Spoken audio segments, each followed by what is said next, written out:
Hello everyone, this is me again and I'm gonna show you kung paano ko drawing yung drawing na nasa likod using these two art mats, Mongol pencil and multicolor ball pen. Manood ka, drawing ako. Manood ka lang dyan. So ayun, random voice over again, nothing's new. Anyways, ginamit ko nga pala yung lapis sa outline, tapos yung ballpen sa final touches at cross-hatching sa pagkukulay. Yes, freehand lang po yan. Magigrid sana ako kasi inatake ako ng katamaran, kaya walang magtataka kung bakit wala sa proper proportion yung ibang parts.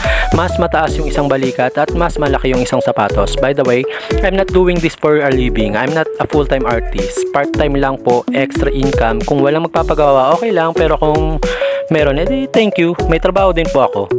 Hindi lang ako puro drawing. Yes, I'm only doing this for fun. Breather lang. Breather. Yes, hili ko lang talaga to. Pampatanggal ng stress. Kahit minsan nakaka-stress din, ha. Minsan lang naman. Tsaka minsan lang naman ako nakakapag-drawing. Kaya ginagalingan ko talaga para worth it. Kahit kapos sa oras, minsan nagda-drawing pa rin ako. Wala love ko Sabi nga nila, pag ayaw may dahilan. Pero pag gusto mo ako, okay lang naman. Char. Sa nagsasabi na bakit puro babae lang daw ang dinodrawing ko,